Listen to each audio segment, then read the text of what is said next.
Hi guys, today we're talking about fixing the scratch on your helmet. Whether you've got a gloss finish, matte finish or satin finish, we're going to talk through all of the options that you have and how best to approach fixing it.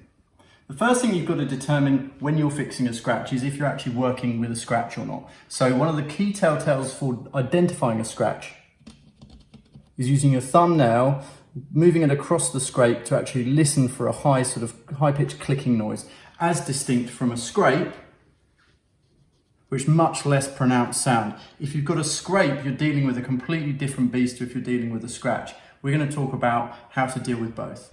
If you've got a scuff on the surface of your helmet, you've effectively got a secondary material deposited on top of the paint of your helmet.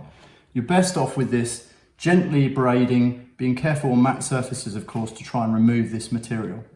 I'm going to move over the surface of this scuff.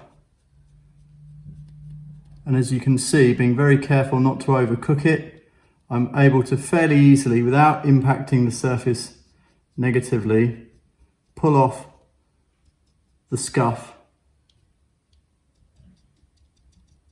without upsetting this surface too much. If you're repairing a scratch, then you've got 5 basic options. Firstly, leave it. There's nothing worse than making a scratch worse as to leaving it altogether. Secondarily to that, you can either replace the helmet, obviously, or get it repaired by a professional. Thirdly, you've got stickers. If it's centrally placed, like this one perhaps, you might get away with sticking a suitable sticker over the top. Bit naff though. Secondarily on from that, we've got a permanent marker, which if the colour matches, we can try daubing on the offending scratch to determine whether it's going to do a good enough job of concealing the scrape. As you can see, it's not going to be brilliant, but it'll be enough to take the edge off the eye being drawn to that white area.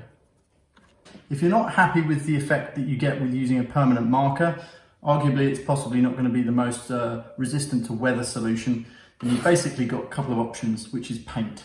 So firstly, you can get these from anywhere, super cheap or whatever the likes, is a touch-up paint, and you would need to do a gentle prime, careful prime, and then daub this onto the top very carefully. Alternatively, you get a better range of colour options if you use an aerosol, though I don't recommend spraying directly onto the surface for various reasons, maybe interaction between the solvents and the paint and the surface of your helmet. Spray it instead to the lid, get a suitable small applicator or brush and use these to delicately and carefully daub this onto the offending area from the cap of the spray can. If you're going to use a touch-up paint, it's important, as I said earlier, to have cleaned the surface to make sure that the paint adheres. Also, make sure you've got a good bright light so you can see what you're doing. And in this example, you're just applying a small amount of paint from the touch-up across the offending area without putting too much on and drawing it across the scuffed area. Now, as this is a matte finish, this will actually dry to a flat finish and won't look as pronounced as it will on the video. So we've been through a few options today. We've been through the marker pen, we've been through the touch-up paint, and also removal of a scuff with a suitable solvent. But remember, if you've actually got quite significant or sustained damage to your helmet, don't bother trying to repair it. This has obviously had its chips. Don't touch something up like this. Throw it in the bin or consider replacing it entirely. Make sure you get suitable advice from a retail expert.